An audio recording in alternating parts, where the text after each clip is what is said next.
Rear Window is a marvelously entertaining film, and yet at the same time it is a serious piece of art, revealing the voyeur in all of us. In Rear Window, James Stewart plays a news magazine photographer recently hurt in an accident and now confined to a wheelchair. He's a photographer, a professional voyeur, a professional looker by trade, and so instinctively he spends his days looking out the window of his Greenwich Village apartment building, staring into the open apartments of his neighbors, who thankfully don't close their drapes very often.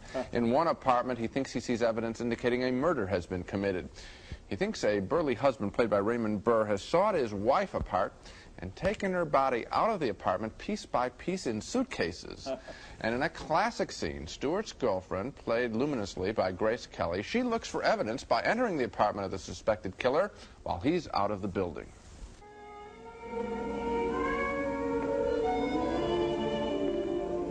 Oh, Lisa! Lisa!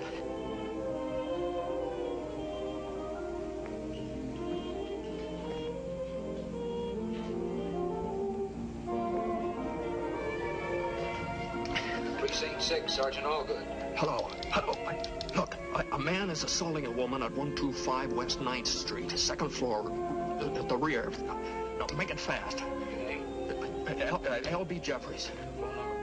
Chelsea 25598.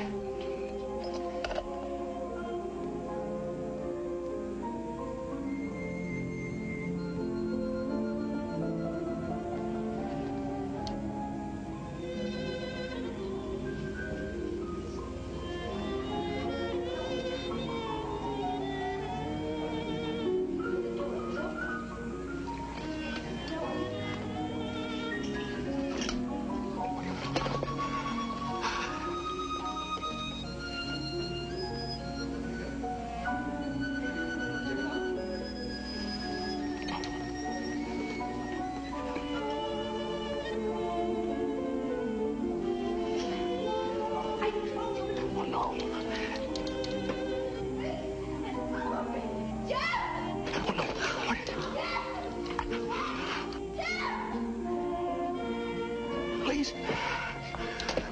Stella, what do we do? The effect of that scene is absolutely hypnotic. Of course, we're looking through the camera's eyes, but we're also looking through James Stewart's eyes, and the doubling effect is quite powerful. And if that scene seems familiar in any way, it's because it has been copied so many times in so many thrillers that we've seen. It's a classic scene in direction in the way that Hitchcock, the director, takes control of our eyes and builds the tension, while at the same time revealing that we, along with Jimmy Stewart, and I love the way he's grunting and just grunting and getting all excited there, that we all like to visually eavesdrop on others.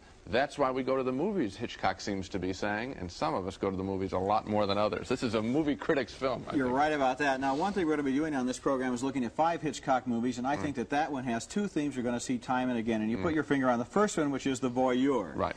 In a way, the Jimmy Stewart character is Hitchcock. He's stuck in that chair. He's not part of the action. He's watching the action. He's got that big lens, and he watches every one of those windows is like a different movie screen with a different story. Right. The second thing, the cool, icy blonde. Right. Time and again in his movies, Hitchcock has a blonde. Doris Day, Grace Kelly, Eva Marie Saint, Tippi Hedren. Here it's Grace Kelly, and it's very interesting that the blonde wants Stewart to be in love with her. Why won't you marry me? But he's too busy looking. He kind of puts her to the side and doesn't take her seriously.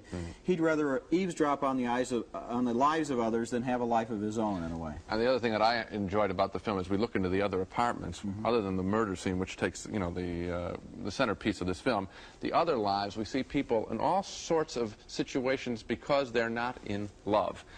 We see people that one person likes their pet cat. Another person sets the table for a date that she thinks she's going to have, but it's good nobody comes. It's quite a powerful statement as he looks through that apartment building of what Hitchcock saw in the human condition of people quite unhappy because they're not in love. He doesn't see anything in any of those apartments that's quite normal.